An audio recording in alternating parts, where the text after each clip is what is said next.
उनके साथ किसी प्रकार का कोई रियायत बरतने की आवश्यकता भी नहीं है। कोई नंगी तलवार लेकर के जाएगा, इसकी अनुमति मत दीजिए। छुरा लेकर के जाएगा, इसकी अनुमति मत दीजिए। एयरगन लेके जाएगा, इसकी अनुमति मत दीजिए।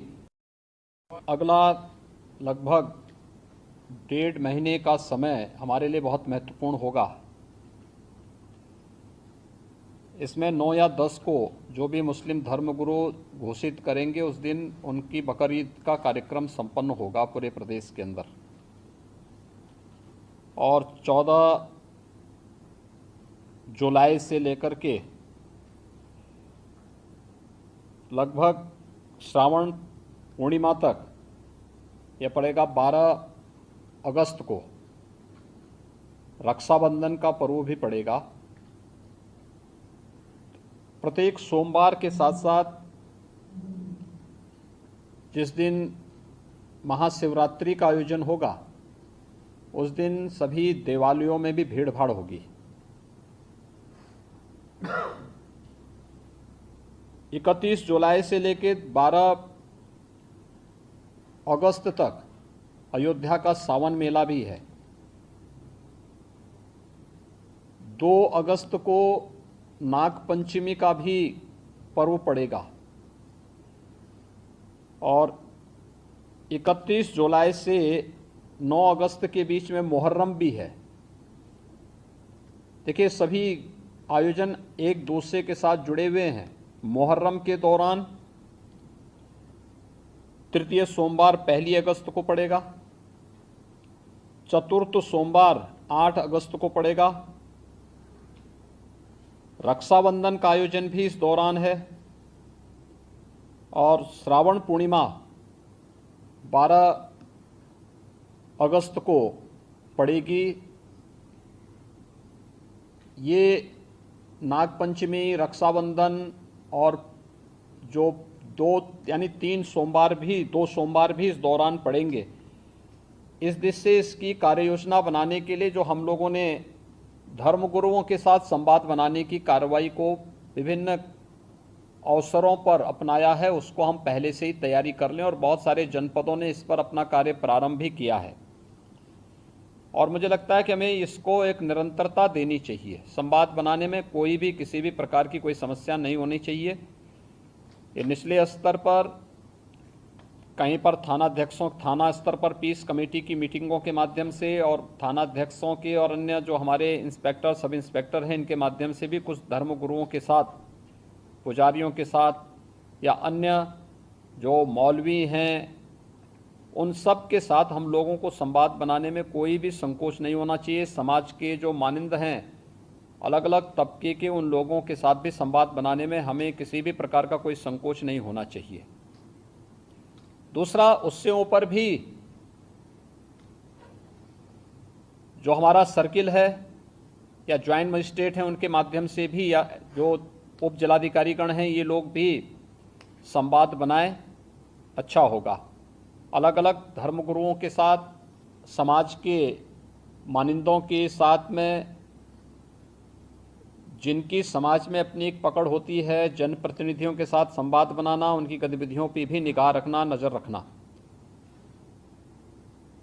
ऐसे ही जो एडिशनल एसपी और एडीएम स्तर के अधिकारी हैं, वे लोग भी अपने इस कार्यक्रम को करें और जनपद स्तर पर जिलाधिकारी और पुलिस अधीक्षकों को भी संवाद के इस कार्यक्रम को आगे बढ़ाना होगा। यह सुनिश्चित करें, क्योंकि ये सारे कार्यक्रम पड़ेंगे और 15 अगस्त को स्वतंत्रता दिवस का कार्यक्रम भी होगा, जो चूँकि अमृत महोत्सव है आज़ादी का, तो इस अवसर पर कुछ विशेष आयोजन होंगे। उन आयोजनों के साथ पूरा प्रदेश जुड़ेगा। तो जितने भी ऐसे तत्व हैं जो एंटी सोशल हैं, एंटी नेशनल हैं, वे कुछ न कुछ गड़बड़ी करने का प्रयास करेंगे, माहौल को ख़राब करने का प्रयास करेंगे। इसलिए सतर्कता और सावधानी, इसके लिए संवाद हमारा महत्वपूर्ण है और संवाद के माध्यम से इसके समाधान का रास्ता निकालना, इसकी समीक्षा रेंज स्तर पर, कमिश्नरी स्तर पर, जोन स्तर पर निरंतर होती रहे।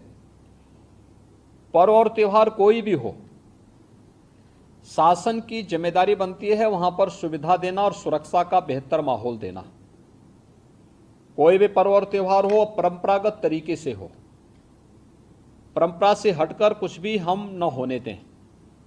आयोजकों के नाम नोट करें, आयोजकों से हम लोग एप्लीकेशन जरूर लें और उनसे सुनिश्चित जरूर कराएं। हमने गृह विभाग को भी मैंने एक परफॉर्मा उपलब्ध करवाया था कि उसे हर एक जनपद में उपलब्ध कराएं और उसी के माध्यम से अनुमति भी सुनिश्चित कराएं। शर्तें जोड़िए उसमें कि वह कहीं भी शांति को भंग करने वाली व्यवस्था, कोई भी ऐसा बयान नहीं देंगे, कोई भी ऐसा कार्य नहीं करेंगे जिससे शांति व्यवस्था भंग होती हो, या किसी जाति, मत, मजहब, वर्ग, संप्रदाय या किसी भी अन्य उसकी भावनाएं आहत होती हैं, कोई भी इस प्रकार की बयानबाजी न हो। इस पर ध्यान देने के लिए हमें जहां व्यवस्था बनानी पड़ेगी वहीं साथ ही साथ हम इस बात को सुनिश्चित करेंगे बकरीद के लिए मुस्लिम धर्मगुरुओं के साथ और इस आयोजन के साथ जुड़े हुए जितने भी लोग होंगे उन सभी के साथ हमें संवाद बनाना होगा।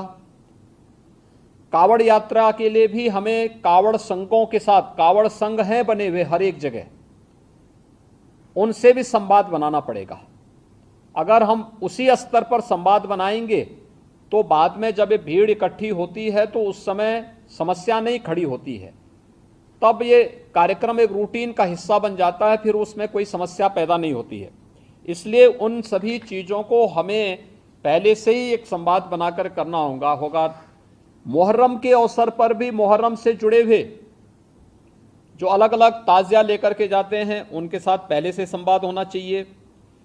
कहीं भी कावड़ यात्रियों का और मुहर्रम के जुलूस आपस में टकराने की नौबत ना आने पाए, इसके लिए पहले से रूट तैयार कर लेना, पहले से सुनिश्चित करना कि किसी की भावनाएं आहत भी न हो और दोनों कार्यक्रम संपन्न हो जाएं, परंपरा का उल्लंघन भी कहीं न हो, इस बात को सुनिश्चित करेंगे और इस पर हम लोग पहले से ही ध्यान देंगे जिससे कहीं भी कोई बात न हो। दूसरा, नगर विकास के द्वारा और पंचायती राज विभाग के द्वारा स्वच्छता को, सैनिटाइजेशन को जहां प्राथमिकता के आधार पर आगे बढ़ाना होगा, वैसे भी संचारी रोग नियंत्रण का एक कार्यक्रम 1 जुलाई से चल रहा है। स्वच्छता, सैनिटाइजेशन उसका प्रमुख पार्ट है। इसको हम विशेष रूप से एक अभियान के रूप में लें। बकरीद के दिन कुर्बानी जहां होगी वह सार्वजनिक स्थल नहीं होगा, जो निर्धारित स्थल और पहले से चली आ रही वहीं पर होगा। हम सुनिश्चित करें कि यह स्थान कोई सड़क, कोई चौराहा या कोई ऐसा सार्वजनिक पार्क या कोई ऐसा स्थल न हो जहां को लेकर के अनावश्यक विवाद हो। और कुर्बानी के बाद जो भी वहां पर सॉलिड वेस्ट पड़ा हो उन सबको निस्तारण करने की भी व्यवस्था की जानी चाहिए, चाहे वह आयोजक करें, चाहे वह नगर निकाय या पंचायती राज विभाग से जुड़े हुए लोग करें। इस व्यवस्था को पहले से सुनिश्चित होना चाहिए कि कुर्बानी के तत्काल बाद उसकी सफाई की व्यवस्था भी हो जाए जिससे गंदगी न होने पाए। और वह जो सॉलिड वेस्ट आप डालेंगे वह एक ऐसी जगह रखना चाहिए जहां बस्ती से दूर हो, नहीं तो बहुत तेज बदबू करेगा। उसके बाद तमाम प्रकार की बीमारियां और अन्य संक्रामक बीमारियां वहां पर होने के खतरे होते हैं। इन चीज़ों को सुनिश्चित करेंगे। उसको पानी में बहाएंगे भी नहीं, ये भी सुनिश्चित करेंगे। जल जमाव न हो कहीं भी नगरीय क्षेत्र में, चाहे वह बकरीद से जुड़े हुए आयोजन हो, कावड़ यात्रा से जुड़े हुए हों, नाग पंचमी के कार्यक्रम हो, या फिर श्रावण पूर्णिमा के या सावन जो मेला लगता है अयोध्या में, कहीं भी जल जमाव न हो, इस बात को भी हमें ध्यान में रखना होगा। शुद्ध पेयजल की आपूर्ति के लिए भी विशेष व्यवस्था देखनी पड़ेगी। हम लोग लगातार देख रहे हैं, लगातार न्यूज़पेपर में, अन्य जगहों पर हम लोग इस बात को देखते हैं कि शुद्ध पेयजल की आपूर्ति नहीं हो रही है। हो सकता है बरसात के कारण कहीं कोई समस्या आ रही हो, वहां पर हम लोगों में एक अवेयरनेस तो पैदा कर ही सकते हैं कि अगर पानी इस प्रकार का है तो वह पानी को गर्म करके छानने के बाद तब उसका सेवन करें। हम उनको उनके भरोसे न छोड़ें। बच्चे बीमार हो सकते हैं, कोई अन्य समस्या खड़ी हो सकती है, उस पर हम ध्यान दें। स्ट्रीट लाइट की व्यवस्था, बरसात के समय में वैसे भी इसके बारे में हमें अलर्ट रहना पड़ेगा। नगर निकायों को भी जहां जहां ये आयोजन हो और कावड़ यात्रा से जुड़े हुए जितने भी रूट हों वहां पर भी स्ट्रीट लाइट की व्यवस्था ठीक हो। सुरक्षा के प्रति अत्यंत सतर्क रहना पड़ेगा, पेट्रोलिंग बढ़ाना पड़ेगा। सोशल मीडिया पे नजर रखनी पड़ेगी और कोई भी व्यक्ति भड़काऊ बयान देता है या कोई भी ऐसी बयानबाजी करता है जो सुरक्षा के लिए या किसी समुदाय की भावनाओं को आहत करके उसे भड़काने की कार्रवाई कर रहा है, तो हमें कार्रवाई करने से हिचकना नहीं चाहिए और बहुत सख्त कार्रवाई उन स्थितियों में हमें करनी चाहिए। दूसरा, विद्युत विभाग से जुड़ा हुआ है जिसमें विद्युत की आपूर्ति अनवरत बने। जर्जर पोल और तार को पहले से हम रिप्लेस कर लें, उसका मरम्मत आदि का काम कर लें, जो भी हमें करना हो उसको हम कर लें। सड़कों की मरम्मत सुनिश्चित कर लें, ये ग्रामीण हो, शहरी क्षेत्र की सड़कें हो, जिन सभी संबंधित विभागों से हो, जिलाधिकारी और मंडलायुक्तगण इन सब की समीक्षा जनपद स्तर पर सुनिश्चित कर लें कि कहीं भी और जवाबदेही के साथ करवाएं, जल जमाव न हो, गंदगी न हो, सड़कों में गड्ढे न हो, इन बातों को हम सुनिश्चित करें। मीट मछली कावड़ यात्रा की रूट पर न हो, अच्छा होगा। अनावश्यक उसके कारण उत्तेजना पैदा हो सकती है या उस रूट पर कोई ऐसा कार्य न होने पाए, क्योंकि कभी कभी लोग शरारतन कर देते हैं कि उस रूट पर ही किसी प्रतिबंधित पशु को मार करके फेंक देते हैं, जिससे वे लोग उत्तेजित हो सकें, क्योंकि जो शरारती तत्व हैं वो हर प्रकार का संभव प्रयास करेंगे। हमें उसके प्रति सतर्कता बरतनी चाहिए। ऐसे ही वह जो कार्यक्रम जो भी हो परंपरागत तरीके से हो, कुर्बानी प्रतिबंधित स्थलों पर न हो, या कावड़ यात्रा भी परंपरागत रूट से ही जाए, परंपरागत रूट से हटकर जाने की परमिशन हम कतई न दें और पहले से हम उन सबके साथ संवाद बना लें कि जबरदस्ती जो रूट नहीं है उस रूट पर जाने का कोई भी प्रयास न करें। इन बातों को हम सुनिश्चित करेंगे हर जनपद में, और जहां पर इन सभी कार्यक्रमों के लिए हो विशेष कंट्रोल रूम की स्थापना करके निश्चित उसकी वहां पर नियमित समीक्षा भी की जानी चाहिए। पीस कमेटी की बैठक के बारे में मैंने पहले कहा, यातायात प्रबंधन के बारे में भी जहां आवश्यक हो वहां पर हमें लोकल स्तर पर उसकी व्यवस्था सुनिश्चित करनी चाहिए। अंतर जनपदीय समन्वय के साथ ही अंतर्राज्यीय समन्वय को भी हम प्राथमिकता दें। खासतौर पर पश्चिमी उत्तर प्रदेश में गाजियाबाद से हरिद्वार के बीच में जो कावड़ यात्रा चलेगी, इस कावड़ यात्रा के रूट में अगर आप देखेंगे तो दिल्ली से, पंजाब से, हरियाणा से, राजस्थान से और भी अन्य स्थलों से काफ़ी बड़ी संख्या में कावड़ यात्री आते हैं। अच्छा होगा उन राज्यों के साथ हम पहले से संवाद बना लें, संवाद बना करके उनको राज्य सरकार के द्वारा क्या क्या नियम बनाए गए हैं उसके पालन के बारे में उनको बता दें। दूसरा, जो मैंने पहले भी कहा स्वास्थ्य विभाग में, कि जो लोग कोविड से इन्फेक्ट हुए थे सेकेंड वेव के दौरान, वह लोग बहुत लंबा पैदल चलने का प्रयास न करें, अनावश्यक रूप से उनके जीवन के साथ खिलवाड़ हो जाएगा। जा रहे हैं तो पानी की व्यवस्था सुनिश्चित करें, जगह जगह मेडिकल कैंप भी रहे और किसी भी प्रकार की कोई लापरवाही उन स्थलों पर न हो, इन बातों को हम ध्यान में रखेंगे।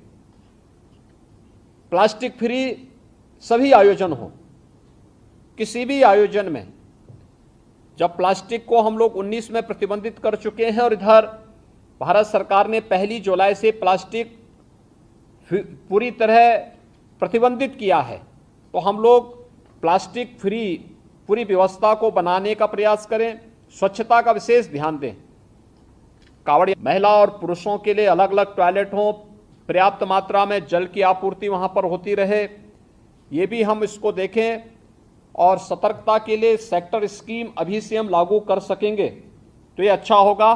इन सभी कार्यक्रमों को व्यवस्थित तरीके से अभी से लेकर के और स्वतंत्रता दिवस के कार्यक्रम के लिए जो भी आयोजन हर जनपद के लिए, हर विद्यालय के लिए, हर ग्राम पंचायत के लिए हमारा प्रयास होना चाहिए कि ग्राम पंचायत के सचिवालय में भी स्वतंत्रता दिवस के दिन भारत का राष्ट्र झंडा फहराया जाए।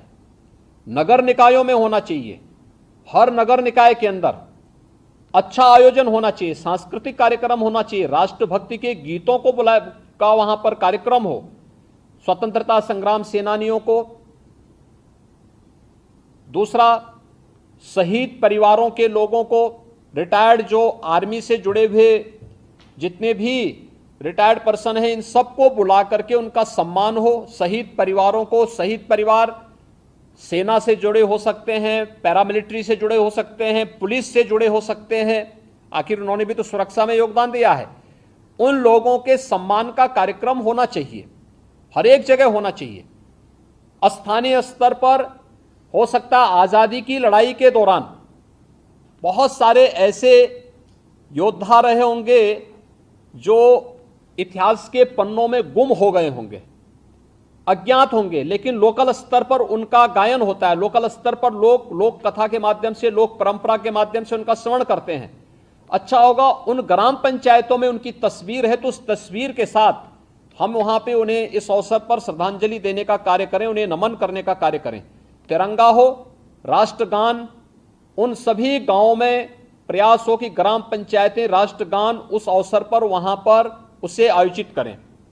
जिन गांवों में अमृत सरोवर बन चुके हैं, अमृत सरोवर के तट पर ही यह आयोजन हो सके तो अच्छा होगा। उसकी फोटोग्राफ भी कलेक्ट करें ग्राम्य विकास विभाग कि ग्राम पंचायतों के साथ संवाद बना करके ग्राम्य विकास और पंचायती राज विभाग वहां पर इस कार्यक्रम को आयोजित करें। नगर विकास विभाग भी इस बात को सुनिश्चित करें कि अगर अमृत सरोवर बन चुके हों तो अमृत सरोवरों के तट पर भी कुछ कार्यक्रम लोकल पार्षद के नेतृत्व में इन आयोजनों को हम कर सकेंगे।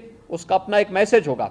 और समाज के हर तबके के मानिंदों को बुलाइए, जितने भी ऐसे सिविल सोसाइटी से जुड़े हुए नागरिक हैं उन लोगों को भी हमें इस आयोजन के साथ शामिल करना चाहिए और समाज के उन सभी लोगों को सम्मानित करना चाहिए जिनका योगदान राष्ट्रीय सुरक्षा के लिए या सुरक्षा बलों से लोग जुड़े हुए रहे हैं या कोई शहीद परिवार है, उन लोगों को हम लोगों को उस अवसर पर बुला करके सम्मानित करना चाहिए। इसकी एक विस्तृत कार्य योजना मुख्य सचिव के स्तर पर यहाँ पर राज्य स्तर से तैयार हो जाए और इसे भव्य रूप में आयोजित करने की व्यवस्था की जानी चाहिए। अच्छा होगा कि बेसिक शिक्षा परिषद और माध्यमिक शिक्षा परिषद के बच्चों को प्रभात फेरी निकाली जाए उस दौरान, स्वच्छता को लेकर के, जल संरक्षण को लेकर के, वृक्षारोपण को लेकर के, शहीदों के चित्रों को लेकर के प्रभात फेरी निकले और फिर वहां पर उस आयोजन को विद्यालय परिसर में सांस्कृतिक कार्यक्रम के साथ साथ राष्ट्रभक्ति के गीतों के साथ हम इन कार्यक्रमों को आगे बढ़ा सकें। आखिर देश की आजादी के अमृत महोत्सव कार्यक्रम का कोई मतलब तो होना चाहिए और उसे हम कैसे आगे बढ़ा सकते हैं, इस दिशा से हमें इन कार्यक्रमों के साथ जुड़ने की आवश्यकता है। आयोजन जो 10 से प्रारंभ होंगे, सेक्टर प्रणाली हम सख्ती के साथ लागू करें। 9 या 10 जुलाई से प्रारंभ होने हैं और 15 अगस्त तक चलेंगे। हम इन सभी कार्यक्रमों में पूरी सतर्कता बरतें। इस दौरान हमारा प्रयास होना चाहिए कि सभी सीनियर अधिकारी एक एक गतिविधि की मॉनिटरिंग करें, पेट्रोलिंग को बढ़ाएं। शरारती तत्व अपनी हरकतों से बाज नहीं आएंगे जब तक आप कठोरतापूर्वक उनके खिलाफ कार्रवाई नहीं करेंगे और हमें कार्रवाई करने में किसी भी शरारती तत्व के खिलाफ एंटी सोशल और एंटी नेशनल एलिमेंट कोई भी हो, उसके खिलाफ कार्रवाई करने में कोई हिचक नहीं होनी चाहिए। किसी शरीफ व्यक्ति को अनावश्यक रूप से कोई भी व्यक्ति प्रताड़ित न करने पाए, इन चीजों को भी हमें ध्यान में रखना होगा। लेकिन जो लोग सुरक्षा के लिए खतरा बने हुए हैं उनके साथ किसी प्रकार का कोई रियायत बरतने की आवश्यकता भी नहीं है और इसलिए सेक्टर प्रणाली तत्काल लागू करते हुए बकरीद के कार्यक्रम को सभी मुस्लिम धर्मगुरुओं के साथ संवाद बना करके बेहतरीन तरीके से, शानदार तरीके से स्वच्छता के मानकों का ध्यान रखते हुए जो पहले से ही व्यवस्था बनाई गई है कि किसी सार्वजनिक स्थल पर कोई भी ऐसे कार्यक्रम हम नहीं होने देंगे जो अनावश्यक ट्रैफिक को जाम करता हो। जो परंपरागत रूप से कार्यक्रम चलते रहे हैं उन सब उन्हें छोड़ करके, खासतौर पर जैसे कावड़ यात्रा निकलेगी या मुहर्रम के जुलूस निकलेंगे, अगर वे परंपरागत रूप हैं, हमारा प्रयास होना चाहिए कावड़ यात्रा हो या फिर मुहर्रम के जुलूस, अस्त्र शस्त्र कोई लेकर नहीं जाएगा। पहले से हम सुनिश्चित करेंगे, हम संवाद बनाएं। त्रिशूल लेकर के भी कावड़ यात्रा में कोई जाता है तो पहले से उसको जानकारी देनी होगी, उस व्यवस्था के साथ बताइएगा। लेकिन कोई नंगी तलवार लेकर के जाएगा इसकी अनुमति मत दीजिए। छुरा लेकर के जाएगा, इसकी अनुमति मत दीजिए। एयरगन लेके जाएगा, इसकी अनुमति मत दीजिए। अनावश्यक रूप से भावनाएं आहत न होने वाली कोई भी ऐसी हरकत प्रशासन के स्तर पर भी न हो, और कावड़ संघ हो या मुहर्रम के जुलूस हो, अस्त्र शस्त्र का प्रदर्शन न हो, यह भी हम सुनिश्चित करेंगे, जिससे स्थानीय स्तर पर किसी भी प्रकार की कोई कानून व्यवस्था के साथ खिलवाड़ करने की स्थिति न आने पाए। हर एक जुलूस जो भी निकले उसकी निगरानी होनी चाहिए, ड्रोन के माध्यम से, सीसीटीवी कैमरे के माध्यम से, वीडियोग्राफी के माध्यम से। हमें करने में कोई संकोच नहीं करना चाहिए। कावड़ यात्रा की जो निगरानी हेलीकॉप्टर के माध्यम से होती है, वह पूर्व की भांति उसी प्रकार से इस वर्ष भी होगी। हमें उसकी समीक्षा भी करनी चाहिए, और जब भी उसकी आवश्यकता पड़ती है तो उसके अनुसार हम शासन से उसकी परमिशन लेकर के, शासन से उसकी व्यवस्था लेकर के वह भी सुनिश्चित करेंगे। डीजे एक निश्चित वॉल्यूम में ही बजना चाहिए, और संवाद बना करके हम इस बात को सुनिश्चित करेंगे। हम प्रतिबंधित नहीं करेंगे, लेकिन उसको संवाद बना करके एक निश्चित वॉल्यूम में बजाने की परमिशन देंगे, और उसमें केवल अगर कावड़ यात्री हैं तो कावड़ यात्री इस बात को सुनिश्चित करेंगे कि वे उसमें केवल भगवान शिव से जुड़े हुए भजन ही बजाएंगे। कोई ऐसा फिल्मी गाना नहीं बजाएंगे जिसके कारण अनावश्यक रूप से माहौल खराब होता हो और धार्मिक भावनाएं एक सामान्य भक्त की आहत होती हो। ये भी हमें कावड़ यात्रियों से पहले से ही संवाद बना करके उनसे आग्रह करना चाहिए। ऐसे ही मुहर्रम के जुलूस में भी वे लोग डीजे बजाएंगे, हम सुनिश्चित करें उसकी वॉल्यूम को कंट्रोल करें। अनावश्यक रूप से ढोल और ताशा बजा करके शोरगुल उतना न बचाएं जो कान फोड़ू हो जाए, और कान फोड़ू व्यवस्था को हमें रोकना पड़ेगा, हर हाल में रोकना पड़ेगा। अस्त्र शस्त्र का अनावश्यक प्रदर्शन नहीं करेगा कोई, और हर एक जितने भी ऐसे लोग होंगे जो जुलूस का नेतृत्व करेंगे, उनसे लिखित एफिडेविट भी आप लोग ले लेंगे स्थानीय स्तर पर पहले से व्यवस्था बना करके। तो पर्व और त्यौहार में कोई खलल डालने का प्रयास नहीं करेगा, उसके नाम पर शांति भंग करने का दुस्साहस भी कोई नहीं करेगा। आज की ये वीडियो कॉन्फ्रेंसिंग इसीलिए महत्वपूर्ण थी, और मैं चाहूँगा कि शासन स्तर पर यहाँ पर सभी संबंधित विभाग इस बात को सुनिश्चित कर लेंगे कि जो व्यवस्था उनके जिम्मे है वे अपने अपने विभागों की भी समीक्षा कर लें, कोऑर्डिनेशन के माध्यम से प्रभावी ढंग से इसको लागू करने की तैयारी भी करेंगे, और कहीं भी कानून व्यवस्था की कोई समस्या न होने पाए, पर्व और त्योहारों को शांतिपूर्ण और सौहार्दपूर्ण तरीके से हम संपन्न कर सकें, यह हर स्तर पर हमारी पूरी तैयारी होनी चाहिए। यही मुझे इस अवसर पर आप सबको कहना था। बहुत बहुत धन्यवाद जी। अगला लगभग 1.5 महीने का समय हमारे लिए बहुत महत्वपूर्ण होगा। इसमें 9 या 10 को जो भी मुस्लिम धर्मगुरु घोषित करेंगे उस दिन उनकी बकरीद का कार्यक्रम संपन्न होगा पूरे प्रदेश के अंदर, और 14 जुलाई से लेकर के लगभग श्रावण पूर्णिमा तक यह पड़ेगा। 12 अगस्त को रक्षाबंधन का पर्व भी पड़ेगा। प्रत्येक सोमवार के साथ साथ जिस दिन महाशिवरात्रि का आयोजन होगा उस दिन सभी देवालयों में भी भीड़ भाड़ होगी। 31 जुलाई से लेकर 12 अगस्त तक अयोध्या का सावन मेला भी है। 2 अगस्त को नाग पंचमी का भी पर्व पड़ेगा, और 31 जुलाई से 9 अगस्त के बीच में मुहर्रम भी है। देखिए, सभी आयोजन एक दूसरे के साथ जुड़े हुए हैं। मुहर्रम के दौरान तृतीय सोमवार 1 अगस्त को पड़ेगा, चतुर्थ सोमवार 8 अगस्त को पड़ेगा। रक्षाबंधन का आयोजन भी इस दौरान है, और श्रावण पूर्णिमा 12 अगस्त को पड़ेगी। ये नागपंचमी, रक्षाबंधन और जो 2 सोमवार भी इस दौरान पड़ेंगे। इस दिशा से इसकी कार्य योजना बनाने के लिए जो हम लोगों ने धर्मगुरुओं के साथ संवाद बनाने की कार्रवाई को विभिन्न अवसरों पर अपनाया है, उसको हम पहले से ही तैयारी कर लें और बहुत सारे जनपदों ने इस पर अपना कार्य प्रारंभ भी किया है। और मुझे लगता है कि हमें इसको एक निरंतरता देनी चाहिए। संवाद बनाने में कोई भी किसी भी प्रकार की कोई समस्या नहीं होनी चाहिए। ये निचले स्तर पर कहीं पर थाना स्तर पर पीस कमेटी की मीटिंगों के माध्यम से और थानाध्यक्षों के और अन्य जो हमारे इंस्पेक्टर, सब इंस्पेक्टर हैं, इनके माध्यम से भी कुछ धर्मगुरुओं के साथ, पुजारियों के साथ या अन्य जो मौलवी हैं, उन सब के साथ हम लोगों को संवाद बनाने में कोई भी संकोच नहीं होना चाहिए। समाज के जो मानिंद हैं, अलग अलग तबके के, उन लोगों के साथ भी संवाद बनाने में हमें किसी भी प्रकार का कोई संकोच नहीं होना चाहिए। दूसरा, उससे ऊपर भी जो हमारा सर्किल है या ज्वाइंट मजिस्ट्रेट हैं, उनके माध्यम से भी, या जो उप जिलाधिकारीगण हैं, ये लोग भी संवाद बनाएं, अच्छा होगा।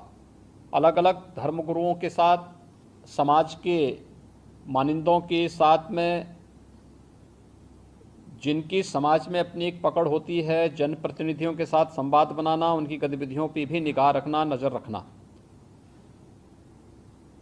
ऐसे ही जो एडिशनल एसपी और एडीएम स्तर के अधिकारी हैं, वे लोग भी अपने